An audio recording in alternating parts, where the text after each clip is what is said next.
in terms of like getting ready to speak, I do a lot of it, and it's become almost like second nature to be able to stand up and immediately understand what a room full of people are going to want to hear, how to touch them, how to move them, how to make those things happen.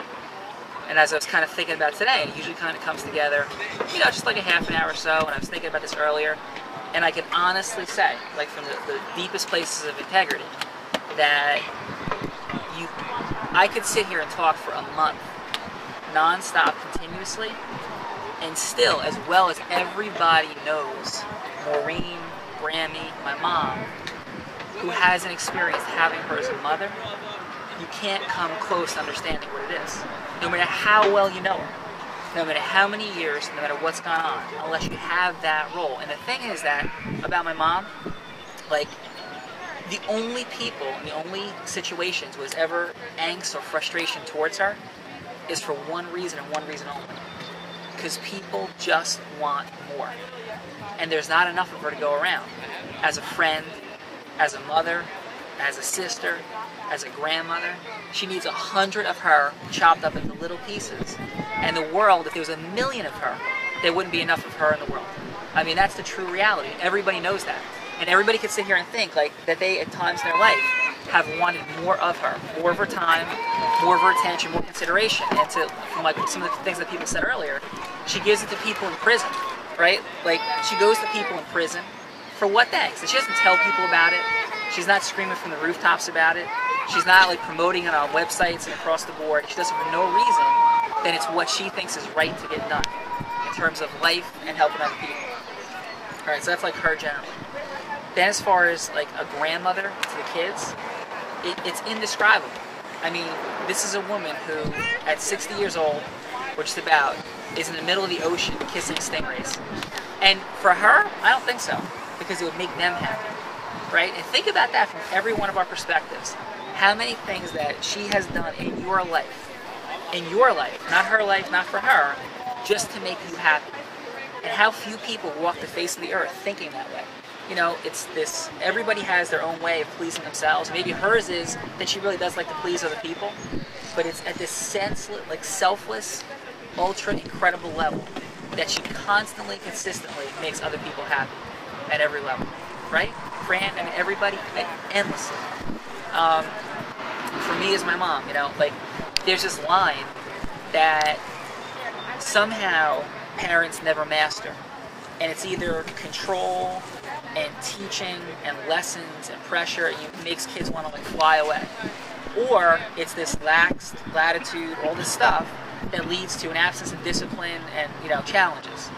And somehow, without taking classes, without majoring, without having advanced college degrees, she has this intuitive emotional intelligence and sense of just how to relate to people and how to parent. And as I was thinking about it today, there's this like sense of like hanging on a cliff, right? And she pretty much leaves you alone, doesn't intercede, doesn't interject.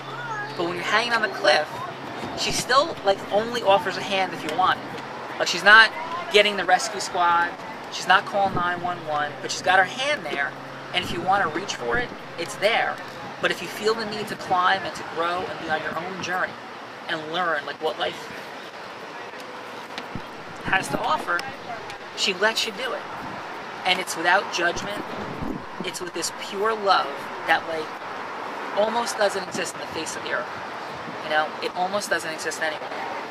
And for that I could say, both Randy and I think have such a strong, developed sense of who we are, with our challenges and our faults and our good things and bad. But we know who we are, and we know that we're free to go on a journey and live life with unconditional love. And how many people have that? That sense of complete unconditional love that you can make mistakes, you can jump off the roof, you can walk down the street, you can end and start businesses, whatever it is. She's going to be afraid. She's always a little afraid for you because she loves you so much. But she's going to let you walk in your power, to your song and your step. And as you get to a point in life, in the first 37 years of my life, it's been about growing and learning and developing. And I'm at a point now where so much of the time I think about, how can you even begin to give back to the people who've loved you? you know, from all my aunts and my grandmother, all these people around you that have loved you so much. I couldn't give in 1,000 lifetimes enough to pay her back for the love and things that she's taught me. And those things include like the ability to be present, like to be with your kids and just love every second of it. Like to be in the ocean, to be on a roof and look and not think, you know, well, what else should we be doing or where else should we be, but to be present and loving it and enjoying it, embracing it. You know, I was a guy, you know, guys go through high school and they think about 100 different things themselves and what's going to happen next. Somehow, because of the way that she raised us and the heart and the soul and the gifts that she gave, we were in a place where I knew every minute that I was in high school that I was going to miss high school when it was over. Like she somehow like magically gave that to us, that like when this is over, I'm going to miss this. And in every step of the way, there's that heart and soul, this mentoring and touching that goes on. And Randy was starting to talk about like examples of it. I mean, Randy's friends would come over to the house and they would come over and they would talk to my mom. And these are 15, 16, 17-year-old girls. You know, probably some of them are like experimenting with drugs, drinking, all this stuff going on in their life that's becoming new to their world. And yet they're there talking to my mom. And you know why they were talking to my mom?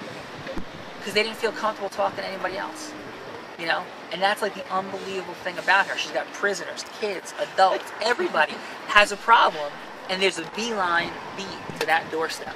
Whether it's 139 Vivian, 613 Fairfax, or everywhere in between, if you got a problem, that's 911, and then there's Mo. And most people pick 911. So just wrapping up, I would say, you know, it's really kind of funny. A lot of what I do when I wrap up some work that we do is always talk about not lining up, and how, you know, I've come to learn how to not line up. And I talk about a lot of philosophy, you know, people who've impacted my life, and coaches and mentors, and so many wonderful people have been introduced to my life because of my mom. I mean, she was the person who, when I was ready to not go to this camp that I had to go to in high school, that would have really screwed things up for me pretty good if I didn't go. She went down, told my coach, had him yelling and screaming at me, making me cry in front of a whole bunch of 17-year-old guys. She always found a way to like make it happen. And it was so many great, wonderful people that came along the way. That just like, you know, she was able to help me understand how important they were and like what they meant to me in my life. And in the end of the day, like when it was all done, you could take all of those people, great, wonderful people that I love beyond description, from Pop to Uncle Jimmy, to Nani, to my aunts, to my friends, my coaches, all these people, and you can add them all up and put them on one side of the scale, and as great and incredible as they all have been, the scale tips this way for one person. So happy birthday, Mom. I love you. Aww.